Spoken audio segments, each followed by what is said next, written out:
Good morning, everybody. In our ABNY community, a group of deeply civically minded New Yorkers, this is a meaningful moment. Our governor, our mayor, here to talk about a shared, long-term, big picture vision for our city's future. Cooperating not because they had to, but because they want to, because that's what New Yorkers need, what we've been hoping for. In our ABNY community, this moment is unprecedented, but not unappreciated.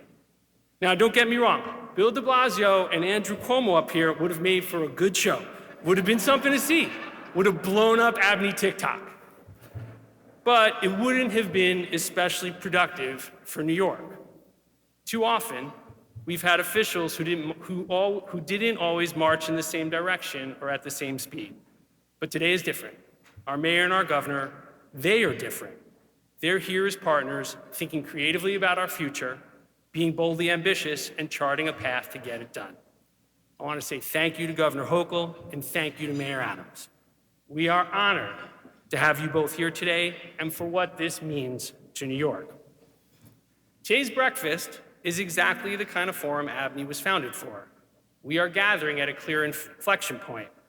The paradigm is changing, just like it did after the fiscal crisis and just like it did after 9/11. New Yorkers have shown a remarkable ability to meet these moments and reinvent our city. We come together, keep what's tried and true, recognize what no longer works, and figure out a new playbook for a vibrant future. How we can be better. And solutions born in New York, by the way, have literally been envied and copied around the world because they work. But to do this again, we need fresh ideas that inspire us and to rally around. Recognizing this, the governor and mayor brought a wise and committed group together to offer ideas to spur broad-based growth, an inclusive economy, and shared prosperity. I am proud to say that my partner at ABNY, our amazing CEO, Melvin Miller, was part of this group and will be on this stage a little later. I want to thank Dan Doctoroff and Richard Buery for their leadership of this group and for being with us here today. They are two remarkable New Yorkers who have distinguished themselves in public service and beyond. Together, they spearheaded a process that engaged leaders both inside and outside the mainstream civic community and laid out numerous options to help propel our city for years to come. This morning, we'll hear some of the first solutions and strategies from this expansive process and from the leaders who are ultimately in charge of making it work, our governor and our mayor. And then after they speak, they'll be joined by Dan and Rich on stage for a panel. The framework we'll hear about today has one critical overriding goal: to make New York the greatest place in the world to work. And we're starting down this path the right way, driven by the cooperation of our leaders. So let's get to it. First up, Governor Hochul. And let me say, this is an ideal moment for me to say to Governor Hochul, congratulations on your historic victory.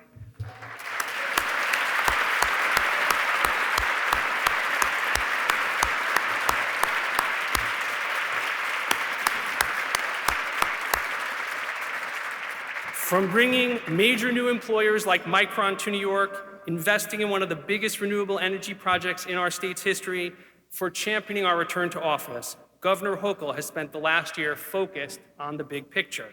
But here's the thing, now she has a full term ahead of her to make her mark, and she's been clear she intends to work on the hard stuff, to show us what an upstate governor can do for our whole state. And Governor, we at ABNY are here ready to be your partners.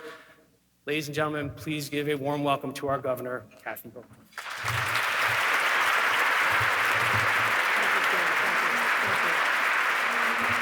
Good morning, everyone. Good morning. I feel like Stephen kind of threw down a challenge, like what the mayor and I have to do to get on ABNY TikTok.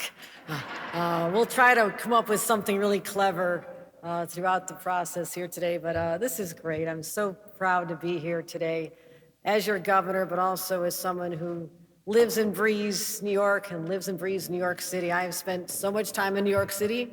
I've been staying in hotels here for 8 solid years, probably have longer residency than a lot of our snowbirds. And I really feel the pulse of this city, and it's a beating heart.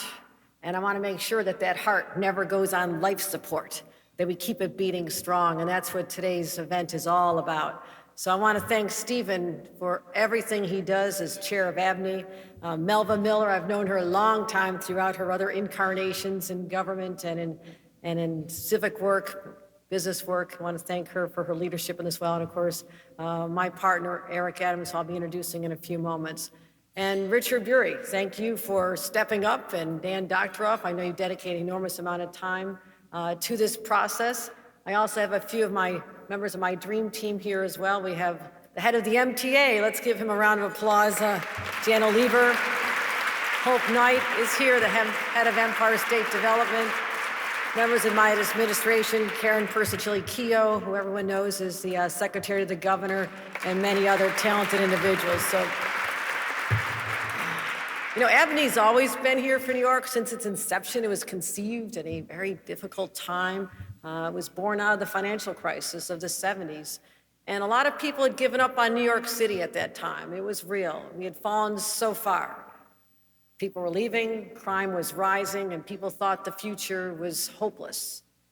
But ABNY was founded by true believers, business leaders, civic leaders, labor leaders who never, ever gave up on the promise of New York.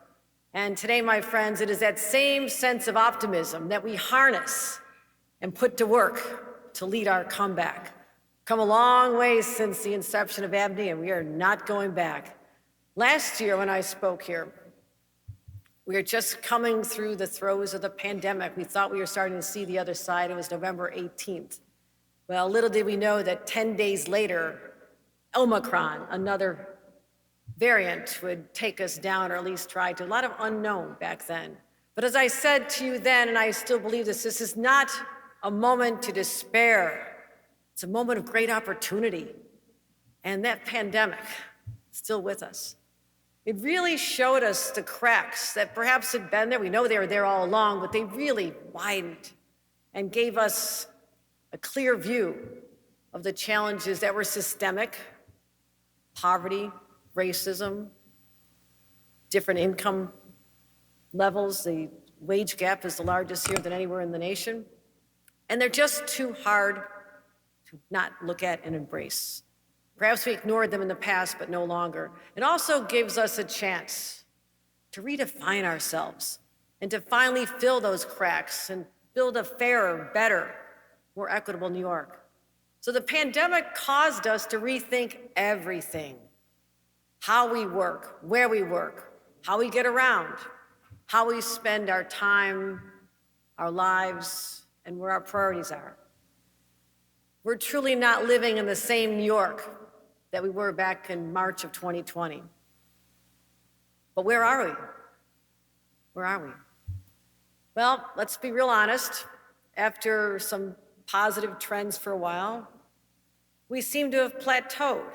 You think about daily office occupancy, vacancy rates, subway ridership, foot traffic in Midtown, although I walk it every day. It seems crowded to me, but it's still not what it had been. They're still below pre-pandemic levels. But plateauing is not a natural state for New Yorkers. Being static is not natural for New Yorkers. We're always on the move. We like the energy, constant motion. So we have to break away. And here's our challenge. We have to identify and embrace policies that'll get us off this plateau and lead us back to climbing the mountain, the summit, where we all will meet together. But how do we adapt to these new realities? That's the question. How do we adapt? As well as addressing the long-standing problems that society has ignored for too long. Let's talk about one of these. The housing crisis. I was watching the numbers this morning. Inflation's a little better than it was. Gas prices are down, thank God. But the largest expense for people is still their rent, the cost of their housing. So this has been decades in the making, without a doubt. This is not a new phenomenon. And I spoke about this at the New York Housing Conference just a few weeks ago. And we know that New York is the place that workers, families, and businesses want to be. But many cannot afford to move here, to live here, or relocate here. And the answer is simple, not the answer. The question is, why didn't we build housing? Why? The statistic that says it all is that before the pandemic, we created jobs. We're still creating jobs. Stephen mentioned Micron. That's 50,000 jobs coming to New York State that were literally heading off to Texas. We lassoed them back. They're still not happy about it, but that's all right. So jobs are being created here, all over. We created jobs, though, at 3 times the rate as we created housing to put the people in who will work in those jobs. So that's the disconnect, leaving us with 1.25 million jobs and only 400,000 new units of housing. So the jobs are there, the housing is not. And that's why in my upcoming State of the State address, I will put forth a comprehensive housing plan. And within this, it will include the building of 800,000 new units of housing over the next decade, and I want to make it sooner than that. It's an ambitious goal, but it's one we must meet. And we're taking a similar no-holds-barred approach to our other intractable problems, childcare, public transit. We know how important these 2 dynamics are in terms of getting people back to their jobs. We've already made historic investments in the region from the LIRR track, 3rd track, getting that done was extraordinary. East Side Access, incredible. 4 Metro North stations in the Bronx. I just announced that a couple days ago, and what that's going to do, thank you, it's going to bring workers with a much shorter commute to the better paying jobs right here in Midtown. It's going to create opportunities, change people's lives, and it's long overdue. Penn Access, and why not a glorious new Penn Station, and I am not taking my foot off the pedal on that one. That has to happen. That is going to define us for generations to come when we get that finished. So I have 3 words for what we need to do for our public transit system. We have to make sure that it's clean, safe, modern. Simple words. A lot of work behind each one of those, but we're up to the task. But another one of our missing links on why we're not having the same sense of vitality in our offices, why they're not getting completely filled up, is a lot of parents can't get back to work. Childcare, especially for moms, the weight is still on moms. It was on me 35 years ago. And now that baby is home taking care of his daughter because there's paid family leave for him. So I see the cycles. I see the challenges families are facing. They want to be here. They want to raise their kids here in the most exciting place on the earth. But if you can't find a house, you can't get the childcare, it just doesn't work. So we need to continue expanding access to childcare as well. We've made historic investments and we're not done yet. So the foundation is there. The foundation for our economic recovery is right before us. We just need to build on top of it now. And you'll hear more about our plans next month, but we can't continue to approach 21st century problems with 20th century solutions. We need to do what we've done in the past. We go big, we go bolder, and we go New York. We need to adapt, and we have an uncanny ability here in New York to avert crises and disasters and turn them into opportunities. Just go down to Lower Manhattan. 20 years ago, terrorists tried to destroy a way of life, and we came back stronger, built back extraordinary buildings, places that are so energetic. People want to be there. We can do that here in our business districts throughout this city. We have to. And that's why Mayor Adams and I convened the new New York panel, bringing together over 50 of our region's smartest people, the best and the brightest business, community, labor leaders, bringing them all together with that common goal, just like the origins of ABNY decades ago. Bring them together. What are you thinking? How are we going to do this? How are we going to overcome the challenges? And I want to thank Rich Buery and Dan Doctoroff once again. I mean, this was no small task. And as I said back there, we were gathering, I said, you know me, I'm going to say, we're going to get together 1 year from now and say, what did we get done? I'm all about holding people and institutions accountable. So we will measure, after what you hear we're planning on doing here today, our success. People count on that. They expect that from us. But we had to find innovative solutions to our biggest problems. Over the past 5 months, they worked around the clock, worked so hard. One goal, a coordinated, joint policy agenda and action plans. And here's the radical part, between the city and the state. See that? See how crazy that is? Working together, because guess what? I represent the same people, the same places, and the same businesses that the mayor does. Okay? So we have a reason to work like this, to lift this city up. And we will make our business district stronger and more vibrant and more inclusive. We can, because we have to ensure that people know that these are business districts, but they're not limited to that. They don't have to just be for business any longer. Why can't we have people living there as well? That's the radical idea behind what we're talking about here today. We got to also make it easier for people to get to work, improving the commutes to Manhattan. We're going to keep focusing on that, strengthening our employment hubs and workplaces so people can be closer to home. We're going to be continuing to create those jobs. You don't know this, but I spend every week on the phone calling business leaders from out of state. I call Texas. I say, you really want to have a business in Texas? I just say things like that. You know, look at your football team. I mean, it's just, you know, whatever I have to do, I will take my shots. I will say, really, women don't have rights to an abortion in your state? So you need to know from me, I am tenacious when it comes to persuading people that there's no better place to be than in New York. And if you have anybody you want me to call, I'll be happy to call them. But I know at the foundation of all this, and we'll get to all the specifics, the foundation of all this must be public safety. That's top of mind for everyone, including myself. It's something the mayor and I are consumed about. We talk about this, we focus on this, we strategize on this. We're laser focused on keeping New Yorkers safe. They deserve it. We're working together on subway safety, keeping guns and criminals off our streets. We understand the urgency, because none of this matters, we're talking about here today, if New Yorkers don't feel safe. So our number one priority will always be to protect New Yorkers. But I am looking forward to continuing this dialogue. You're going to hear some great ideas from this panel here today. It's the right approach.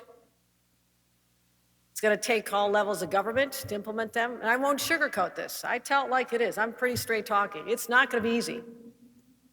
There have been institutional barriers for a long time to keep the status quo where it is. But the pandemic didn't allow us to keep the status quo. Things have changed. And I need to go back up to Albany, work with our leaders, push and prod, because good ideas don't always make it over the finish line in Albany. But I know just over the horizon is the next session, new opportunity. More details will be unveiled in my State of the State on how I will take parts of what you're talking about here today, the part that say state laws need to change, and I'll work hard to get it done. But the person who's also going to continue to be this partner with me is our mayor. And that is what is going to make a profound difference. It was just literally a year ago. It's a little over a year ago. It seemed like he's been around a lot longer. Just elected. And we stood together and I said, the era of the governor of New York and the mayor of New York City fighting each other is over. Instead, we're going to fight for the people we represent.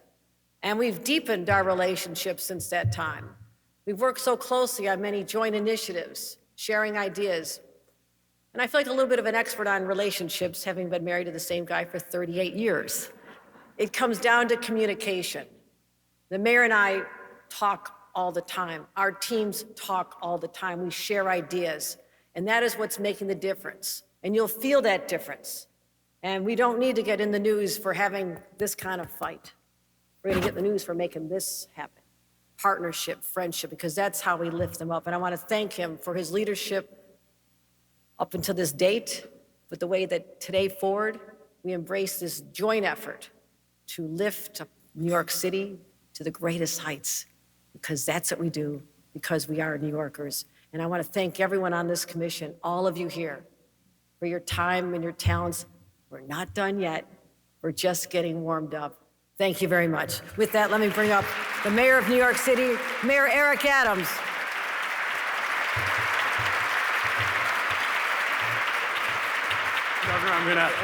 Governor, I'm going to take a liberty and introduce the mayor, if that's okay. You're throwing me off the stage? Throws Is strong. this our TikTok moment? I don't get to introduce the mayor? All right, we will share in the joy. We'll share in the joy of introducing the mayor. I say we have the incredible honor together of introducing our mayor. I just want to say one thing about it and I'll get out of the way.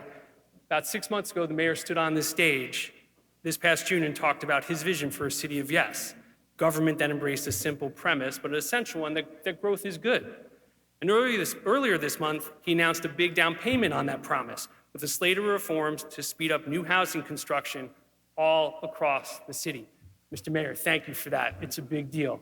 And I also want to say your focus endlessly on public safety is a big deal to all of us, and we're grateful for that. So this morning, another big step in the direction of City of Yes.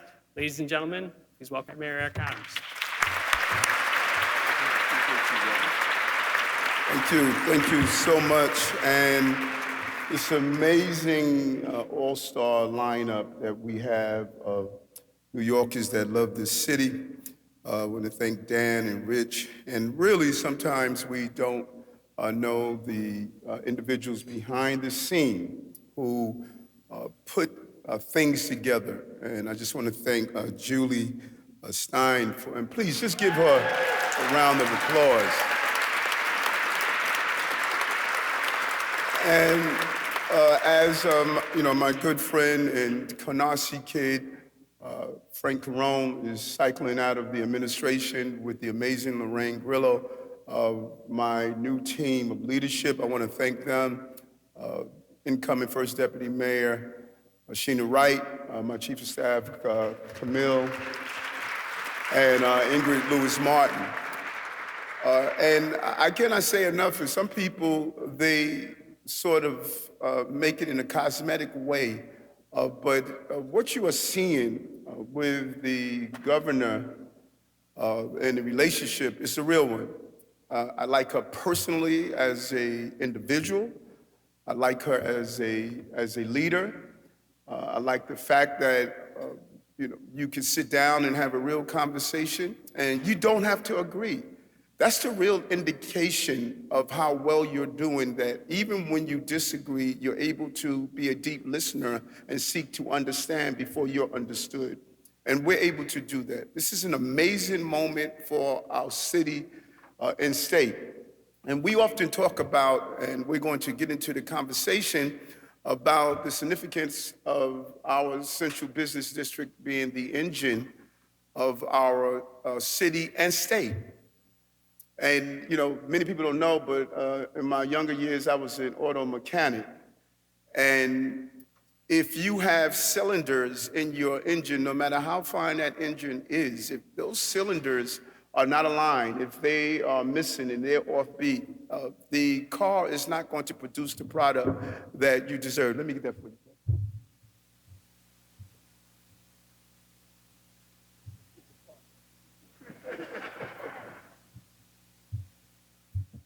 And that's what we're seeing. The four cylinders of our engine has been misaligned for a long time, and we have to be honest about that. The cylinder of government, the cylinder of business, the cylinder of community, all of those cylinders have been offline. And January 1st, 2022, when we started reaching out to our business community and our corporate leaders, Kathy Weil and those who were JP Morgan Chase and Goldman Sachs and other business leaders, for them to say, this is the first meeting we've had with the mayor in 8 years. Think about that. And then when we held communities meeting, New York City Speaks, 65,000 New Yorkers talked about the issues that are important to them. 18,000 young people responded to our survey to share their ideas. And in New York City, we have 8.8 million people, but we have 35 million opinions. But in all those opinions, to find the common denominator, housing, public safety, mental health, we saw that although we communicate in different languages, that we had the same desires. And we focus and zero in on those together. And so the alignment of government, corporate, of community, coming together, staying on the same mission and focus to ensure the financial engine of our city is going to continue to produce in the post-pandemic. This is a 1930 moment. In the midst of the Great Depression, we saw within a year the Empire State Building was able to be completed because of the dedication, the coordination, and the commitment of the people that were involved. And it's about stop dividing our city to continually attack high-income earners, where 51% of our taxes are paid by 2% of New Yorkers. It's blown my mind when I hear people say, so what if they leave? No, you leave. I want my high-income earners right here in this city. I want them to be part of the person who drives a limousine to be paid a good wage, and a person sitting in the back of the limousine to continue to use their discretionary funding to go to our restaurants, our hotels, and travelers. And you're right, Governor. The prerequisite to our prosperity is public safety and justice. They go together. We must be safe as a city. And you can't be safe as a city if you continue to allow people who are violent in our city to return to our streets and inflict violence on innocent people. It can't happen. And we can do it by having the humanity that's attached to it. And then we have to be bold. We have to be bold because part of a good city is not only the physical infrastructure, but it is also the visible present, the presentation. Can't be a city where people who have mental health illnesses are laying on your sidewalk in front of your businesses, and we tolerate it and say it's acceptable. No, I'm not going to do that. That is part of our presentation as a product as we attract businesses here. And it's just as hard. But I will be honest with you. If we didn't have COVID, asylum seekers, crime, economic challenges, if we didn't have all these things, I wouldn't want this job. I want it because it's hard. Winners want the ball when this game is on the line. Give me the ball. Give me the ball. I want the challenges that we're facing as a city. And all I need is a partner. And that's what we have. Going back to my days of policing, when my partner and I would respond to a dangerous environment and run up the steps because someone is either in a shooting or a crime, we didn't argue with each other while we're going to that crisis. You deal with the problem, you fix the problem, and then you deal with the petty differences later. We're responding to that 911 call for service in our city. And I have a partner that's on patrol with me. And we're going to respond in a coordinated way. We're going to continue to do what we're doing, the 12% decrease in subway crimes. Police commissioners should be commended. 7,000 guns removed off our streets. We're going to continue to look into child care, as the governor alluded to, 41,000 children looking for child care so their parents can get back to work. We're going to continue to redefine what our office spaces should look like we did during 9/11 and made 24-hour work communities. And we're going to lean into the difficult conversation about what work should look like. That's what this new New York panel was about. Yes, we're going to have a combination of remote work, but we're going to have a real conversation on how that impacts those mom and pop stores that depend on the foot traffic. Then we're going to think differently and bold. This is a moonshot moment for us to redefine what our businesses are like. That's why we invested into life sciences. And we must engage in a real conversation with our local elected officials that are yelling, build more housing, but then in the next sentence, not on my block. No, every block must be open to building housing in the city.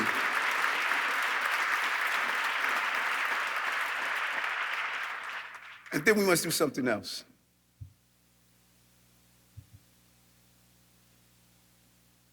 We have to tell our news publications, enough, enough, enough. When I go to other countries and other cities to recruit like they're recruiting from us, and they pull out a front page story and point out the worst thing that happens in the city. You know, as the person who sat down for a portrait told them, I know I have a scar, but remember I have a face. Don't point every scar we have. Yes, we have a scar of 6 felonies a day on our subway system, but 3.6 million people use that same system every day and they get to their place of employment. All right, that's our face.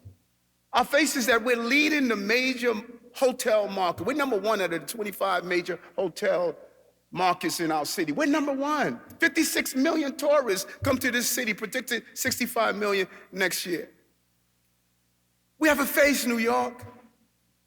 And that face is not always perfect, but we don't need to look at the worst part of our day and highlight that over and over again to give this signal that this city is not a city of productivity. New York is not coming back. New York is back. We're back. And we have to believe we're back. So let me conclude with this as we open up the panel. I remember clearly as a lieutenant in the police department on September 11th, 2001, and I talk about this all the time, watching our center of trade collapse. And there was a question mark that lingered over not only the city, but the country. We wondered what was going to happen. And we give acknowledgement every year to those that we've lost. But I want you to also remember September 12th. We got up. Teachers taught, builders built, retailers sold their goods. And when New York got up, America got up. We are America's city. And the way goes New York, goes America. We have an obligation, again, in post-COVID, not terrorism, but terror, devastated our economy, overly impacted our medical system, loss of job, loss of wages. But once again, we were the epicenter of terrorism. We were the epicenter of COVID. But again, we're going to get up. We're going to show the country why we are New York. And this new New York conversation is going to show how together we get all cylinders operating on the same engine to regain our economy, regain our city, and we leave no one behind as we deal with the inequalities that historically have been pervasive in this city. One city, one New York, one destination, one goal, and together we will accomplish that. Thank you very much.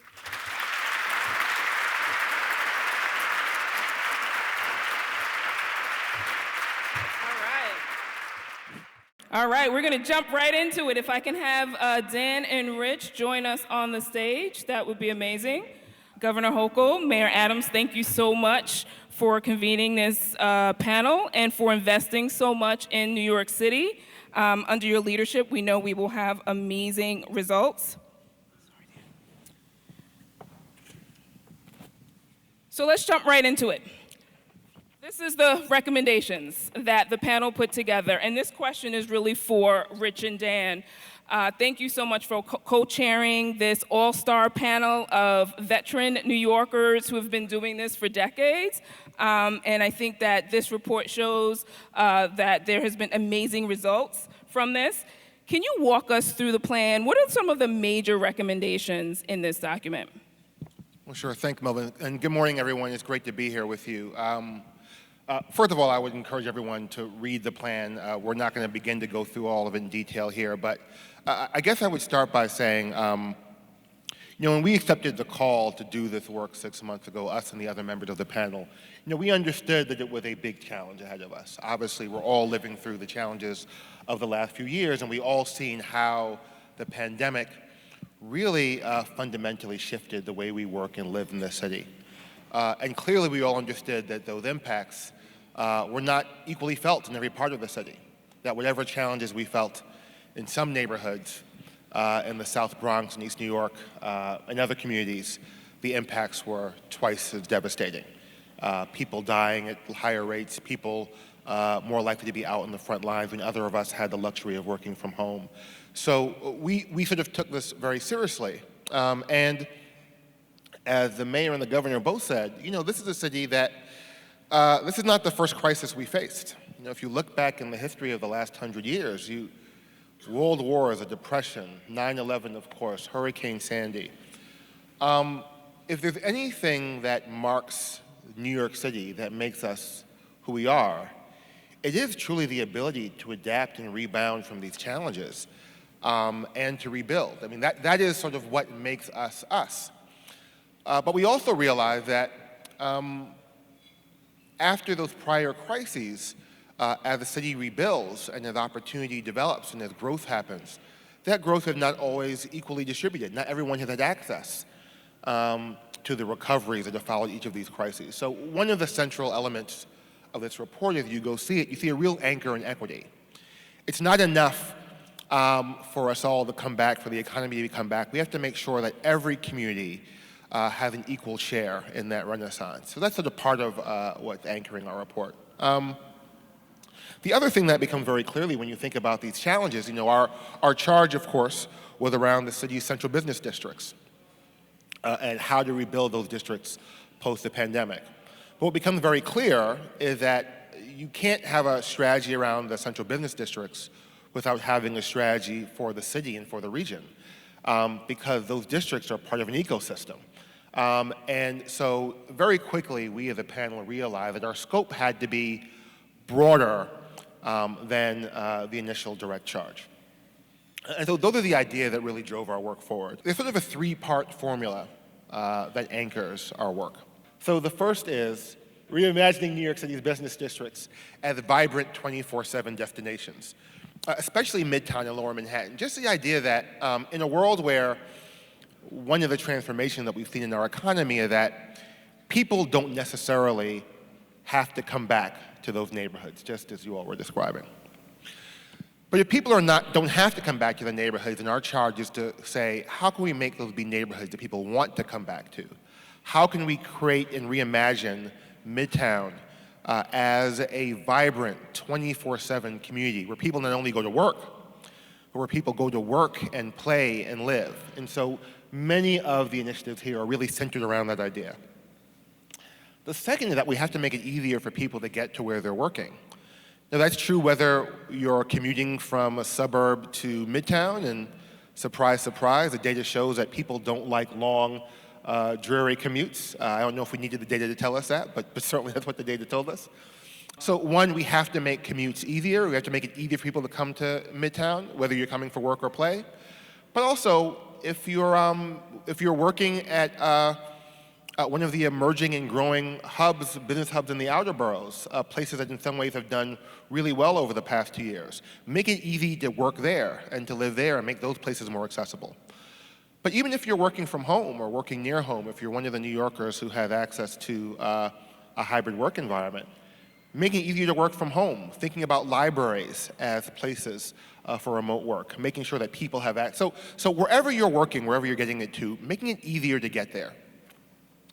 And the third, and maybe in some ways the most important, is to lean into our strength and to have an agenda that is pro-growth, because growth is what drives everything else. It's what, it's the people who get mad at employers and we need employers because if you want jobs, you gotta have somewhere to work. And so supporting an economy and leaning into our strength and investing into a future-focused economy, but again, doing that with equity at the center. So making sure as we're creating opportunity and we're investing in growth, investing in the business of the 21st century, making sure that we're doing it in a way that truly every New Yorker can benefit from. And that's, we always say that. We say that about every policy, but it's got to be true. This has to be a city that works for everyone. There are a range of things that have to happen for all that to work. There's legislative action at the state and the city. There's regulatory action. There's investments. And I hope I'm going to hand it over to Dan to speak a little bit more detail about each of those anchors. But I want to say one other thing before I pass it to you. It's come up a few times in this conversation already. I have really been amazed by the level of cooperation between the state and the city. And the truth is, none of this can happen without that collaboration.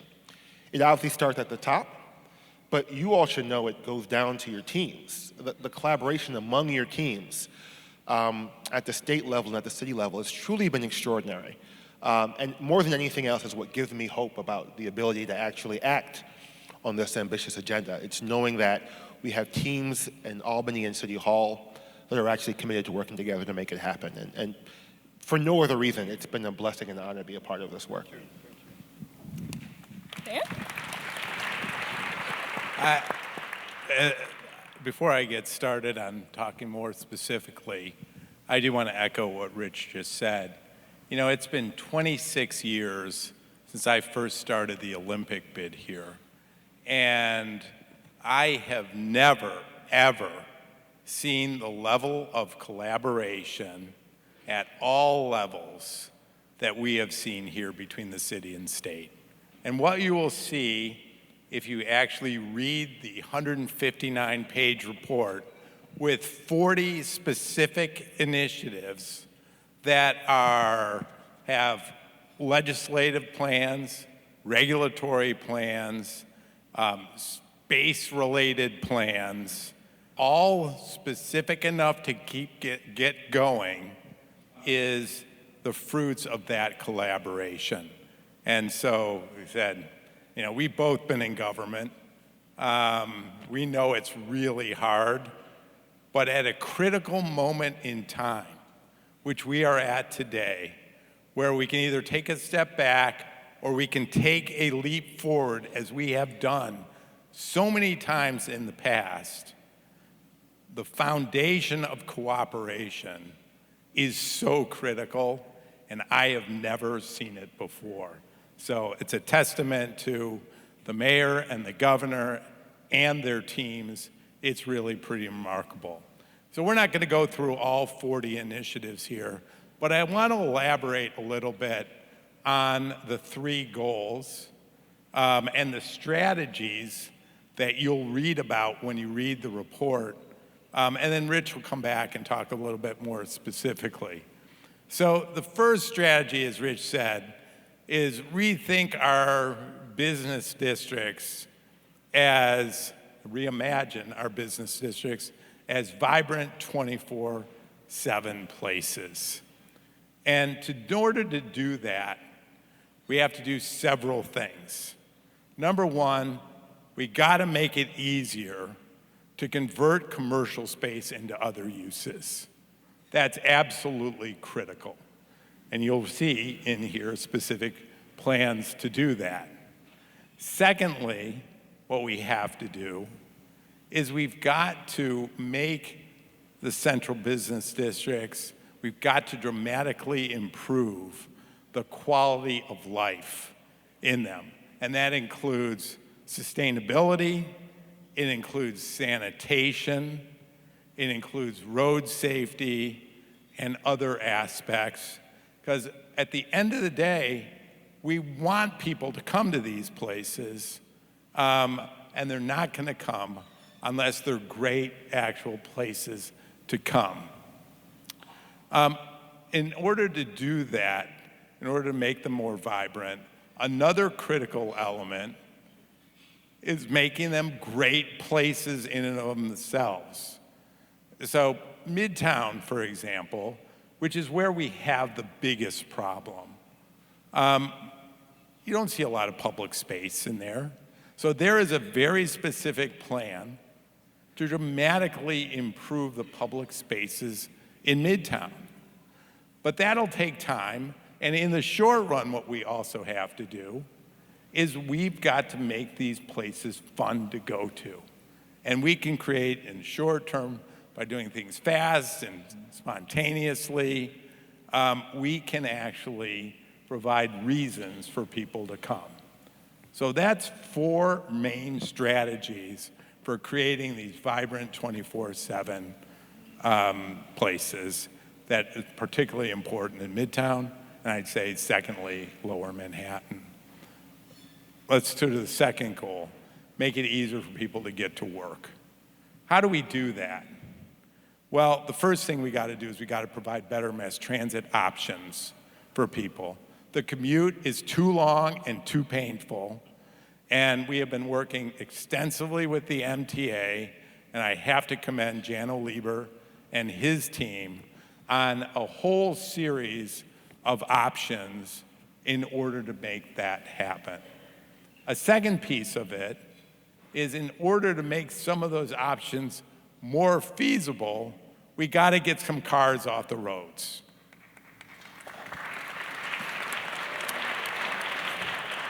There's lots of approaches to do that. Congestion pricing is obviously one. We have a new approach called curb management that we think can, but the third way that we get people closer to their jobs is by actually having employment and making it easier to work near people's homes. Over the last 20 years, we have seen a dispersion of jobs in our city. The growth rate in jobs has been much greater in Brooklyn and Queens and Bronx and Staten Island than it has been in Manhattan. We're not going to dictate how people are going to work. We can certainly make it more appealing to come to Midtown and Lower Manhattan, but we also have to accept the fact that people are going to work where they're going to work, and what we need to do is make it this place the best place to work, period. This third strategy, as Rich said, is all about growth, but it's about inclusive growth, and it is about future-focused growth. You know, I always like to say, you gotta be prosperous to be progressive. You've got to grow. And the way we grow is by, as Governor Hochul and Mayor Adams said, by bringing businesses here, starting businesses here, by creating the conditions that make them want to thrive, but also focusing on things that are our competitive advantages. We can be a leader, for example, in urban innovation. The world looks to New York. Businesses can create urban innovation focused on sustainability, mobility, social infrastructure here, because this is the place that they look to for leadership and inspiration. But that growth has to be inclusive. And a big part of making that inclusive is dramatically expanding the housing stock, as the governor and mayor have said.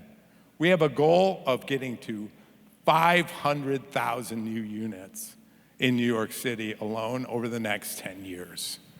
And there's a series of initiatives in here that will help us to get there. But this is a political issue. The winds, I think, are shifting, but we're going to have to take that window, and we're going to have to be incredibly aggressive in order to make it happen. And then, most importantly, we all know that sometime in the past, that growth has not been fair or equitable. And so what you will see in here is a whole series of approaches ranging from workforce development to child care, and Rich will elaborate on some of them, that we believe can make this city, as it grows, create opportunity for everyone. So again, I really encourage you to read the report. I think it is pretty remarkable.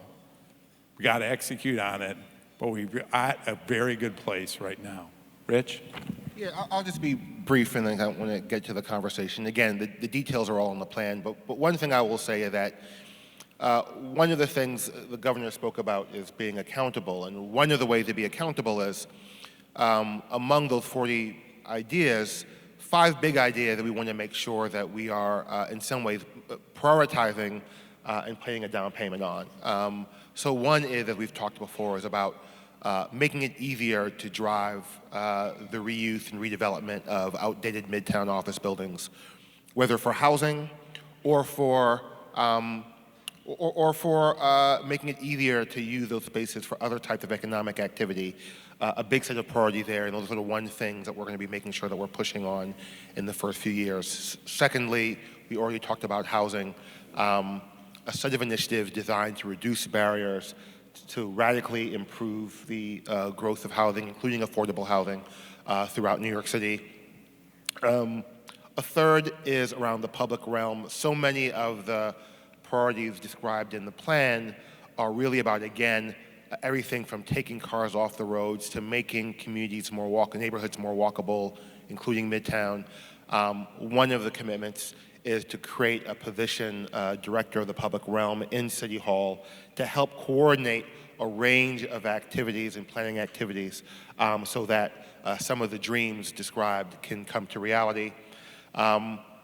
Getting to and from work, a range of initiatives from the MTA. One that I'm very excited about is City Ticket, expanding City Ticket to be 24/7 so that rides that start and end in the city on Metro North or the Long Island Railroad are affordable, or $5. I think this could have a radical impact, looking at the data, the number of New Yorkers whose commutes could be severely reduced if they could take Metro North or Long Island Railroad, but they don't because of the current fares. I think that alone will be transformative, but a range of other commitments, I'm seeing Jano over there, a range of other commitments that the MTA is making, really amazing leadership, Jano. And then childcare. I happen to believe, you always speak so passionately about childcare, a range of commitments around childcare, ranging from clarifying and simplifying some of the rules that make it difficult to build childcare facilities in basements or on second floors, changing some eligibility requirements, for example, creating categorical eligibility for certain New Yorkers, including those on SNAP benefits and others, continuing to expand incentives for private employers to create childcare options. You know, childcare is such a powerful one-two punch. Obviously, childcare has a transformative impact on human development, on brain development. So much brain development happens before the age of 5. Childcare presents a tremendous opportunity to deliver high-quality early education experiences to young people. But also, just time and time again, it is the single barrier that keeps so many New Yorkers, especially women, from being able to return to the workforce. And so, again, not to elevate any set of goals over the others, but those 5 in particular, I think, are going to be critical to driving the work forward, and they represent some of the priorities that we're going to be moving forward in the first instance. I just want to add on the child care piece, and we cannot thank the governor last year during the last legislative session. We leaned into child care, and we were able to come up with incentives for those who retrofit their retail space into child care locations. If you come back to the office and you know that you have a child care provider downstairs of your building, it's just a real incentive. And we were able to get a substantial amount of money to decrease the cost of child care for families. And then yesterday's announcement, the chancellor, we looked at children with disabilities. It was unbelievable that we were not providing child care seats universally for children with disabilities. And we made a strong commitment to make sure we get an additional 800 seats so that those parents with children with disabilities, number one, we made sure the hours were the same for the general student population, and we made sure we increased the pay for the teachers, because that bond between child and teacher, particularly when you with the child with disabilities, it's a crucial bond. And we have not been retaining those teachers, and it was a big mistake. And so as we look at the different rivers that's going to feed our sea of prosperity, we have to make sure not one of those rivers have a dam. And right now there are too many dams. We got to tear down those dams and let that river flow freely. You know, on the topic of childcare, I have been for 10 years wanting to see the evolution that has occurred. Because for the longest time, people said, if you're going to have kids, well, that's your family's problem. You know, you work that out yourself. And I've said, no, this is an economic challenge for society. It's a problem for businesses. And I spent time as chair of the task force as lieutenant governor going all over the state. And I finally, during the pandemic, would talk to CEOs from Manhattan to Buffalo and say, why aren't people coming back? And I finally heard from male CEOs saying, well, they're not coming back because we don't have child care for them. I said, bingo, bingo, because it's society's responsibility. And the beneficiaries will not just be the children and the parents, but the businesses. This makes you more competitive. And I've said to CEOs from big tech companies all over, I said, you build a child care center on your site and you make that an employee perk or help share the cost, people, they say, why aren't more women in tech? Women and young men will be banging down the doors to work at your place. So this is to your competitive advantage, and if we have to work out the barriers of where the child care centers can go, we'll work on that. I mean, that's regulatory, but I'm so glad that finally people are getting it, and that is progress. Thank you. So thank you for sort of unpacking the plan a little bit, talking about sort of the three goals, right? So we want to reimagine our commercial districts in Manhattan and outside of Manhattan, really important. We want to make sure folks can get to work, right? We talked about that, as well as making sure that our city continues to grow, because if we're not New York City, if we're not continuing to grow. And then you talked about specific strategies. We know that this is a big and comprehensive plan, right? We're talking about childcare in terms of economic development. That's major, right? So this is a complicated, comprehensive plan, and it's going to take all of us, right? It's going to take the public sector, the private sector, the nonprofit sector, and I know there'll probably be some announcements coming at the State of the City address and at the State of the State and inauguration address, so we look forward to that.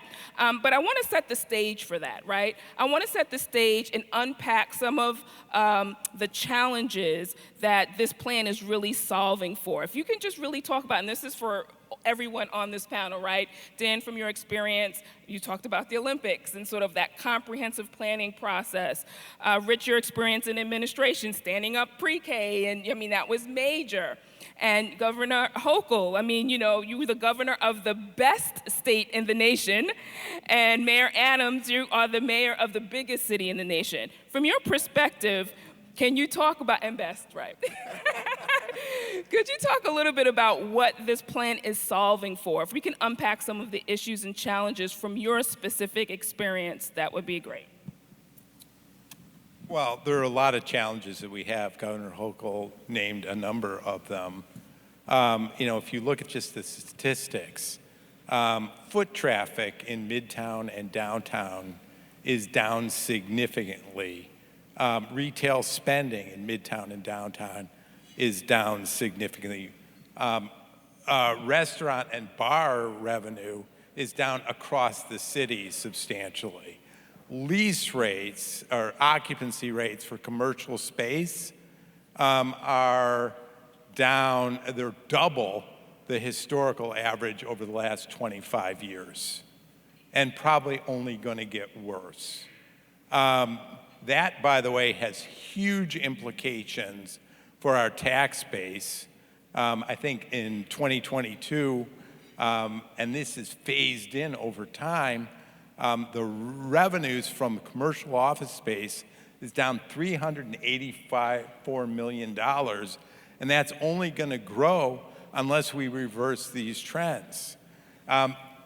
62% occupancy compared to pre-pandemic on the subways, on the weekdays, 70% on the weekends.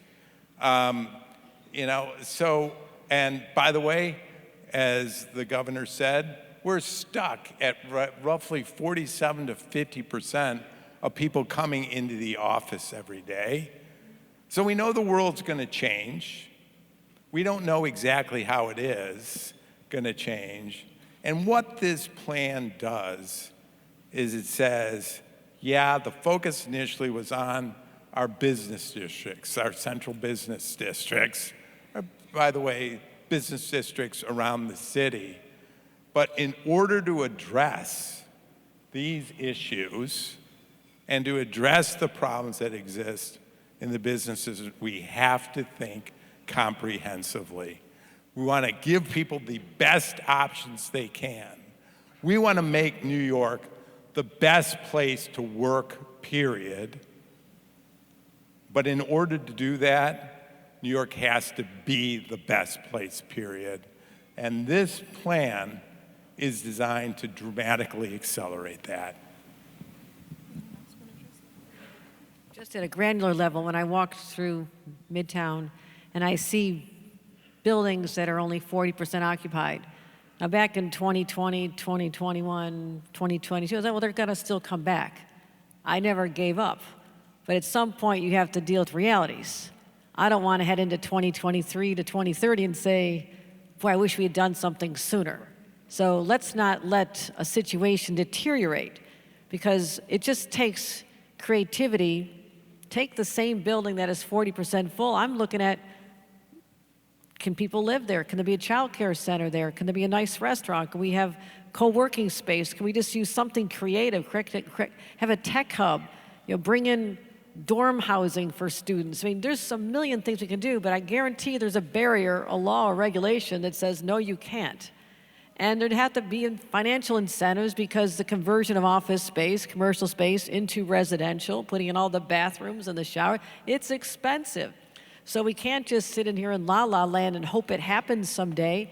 We have to say, let's start now, because it's going to take some time.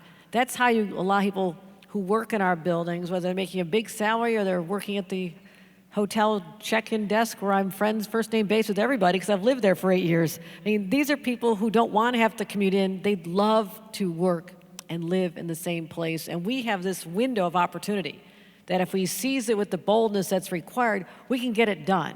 That's what I'm talking about, that micro level. Take that building and make it magical. And, and that was part of our Get Stuff Built blueprint that we put out. Because as we move forward, clarity is crucial. Each entity must be clear on their role. And so we saw from our Get Stuff Built with my chief housing officer and our team, Deputy Mayor Maria Torres Springer, we broke down what are the barriers? What can we do as a city? Let's not look towards Albany and the business community. Let's first see what must we do. The regulatory problems that were in place, bureaucracy over bureaucracy, going into our agencies like the Department of Buildings, the Fire Department, and permit for fire extinguishers. We broke down every area that we are in the way of building.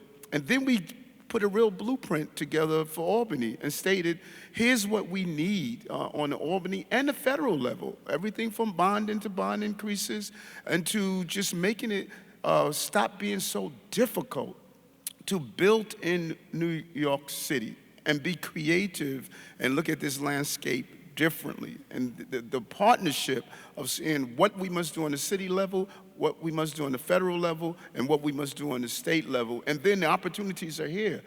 We have Hakeem Jeffries leading the Democratic conference in Washington, D.C. We have Chuck Schumer leading the Senate. We have a mayor and a governor here. If we operate as a team, we can start doing the type of building we need. We can start retrofitting some of the buildings that we need to fit today's situation. And before I forget, all the people who are walking around with the white coats on, let's thank them also. Let's thank our service. Because part of our recovery is being kind again. Part of our recovery is acknowledging that our Jewish brothers and sisters are seeing a 125% increase in anti-Semitism. Part of our recovery is our AAPI community. Elders are afraid to go out because of the hatred that we're seeing. So part of our recovery, as we build brick and mortar, we have to rebuild our spirits. People are in pain after COVID, and the emotional impact of COVID, it has made us turn on each other. And so part of this recovery is not on these pages, but it's in the reality of our city. We must become a loving, kind, caring city again, and saying thank you to these servers and smile and acknowledging them, their presence, saying thank you to the person that sells you that Metro card, saying thank you to the firefighter or the police officers. A simple smile will make people feel good about doing this entire recovery that we are facing. So I know I have to get the mayor and the governor out of here. So this is the last question. We talked about equity, right? This plan is really looking at making sure that the entire city recovers through this economic development strategy. And we've seen a lot of plans in the past. Some are still sitting on shelves. What is it going to take to make sure that this plan gets done, right? Where is the city and the state and the private sector, everyone in this room, as well as the panelists, in getting this plan done? What is it going to take? I'm going to start quickly. I mean, one thing, you're talking about equity. In the plan, there are a variety of initiatives that are squarely focused on equity, everything from affordable housing to physical accessibility. So it is embedded specifically in a number of the plans, but part of what we try to do is to make sure that in each plan, those values were centered. And so when we think about how to move this forward, as you'll see in the plan, one of the things that the city and the state have committed to in this plan, and one of the things that I love about this, it's not a bunch of citizens making a recommendation to the mayor and the governor. It's really the mayor and the governor embracing wholeheartedly this vision in collaboration with the panel, is that the state and the city have committed to a set of principles and operating mechanisms to make sure that within City Hall and within Albany, on the second floor in Albany, that there is a institutional commitment to drive this progress forward. But then beyond that, that's where we sort of come in. The way ultimately that we hold ourselves accountable to moving this forward is by holding ourselves accountable. This plan exists.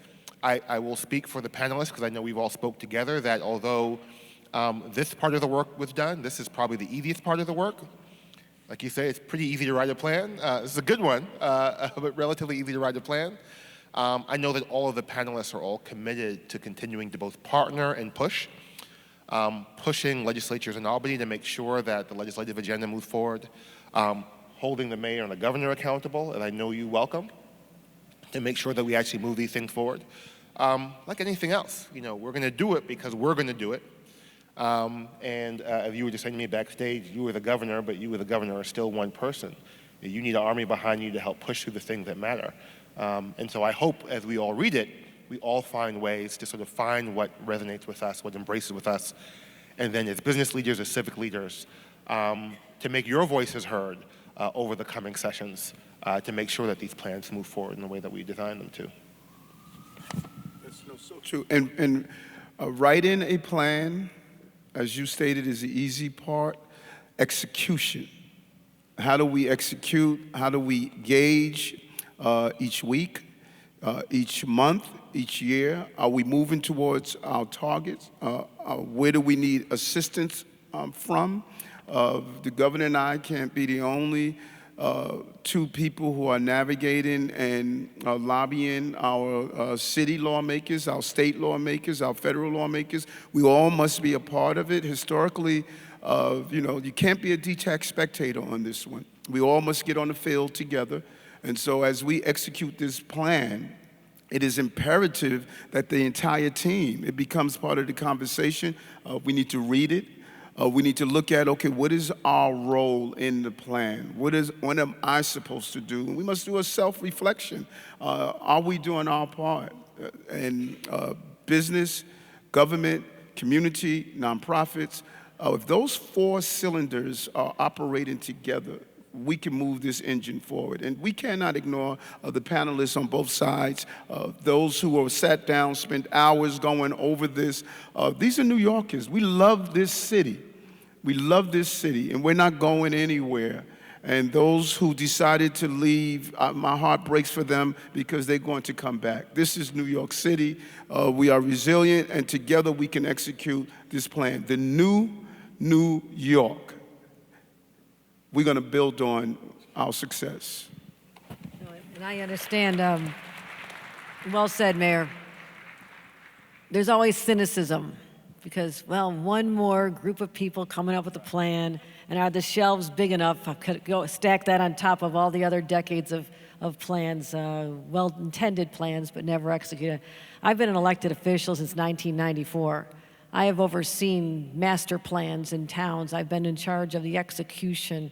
I have scorecards that I look at. I'm very driven by data, but also the people we've assembled the smartest people known to man or woman in our governments, and I'm proud of that. And I know that we have the desire, because we're going to be held accountable not just to ourselves and to voters someday, that's all fine, but to generations from now who will look back and say, just like after 9/11, just after Sandy, just after the Depression, people stood up and they fought back and they never gave up. That's the whole genesis of the concept behind ABNY.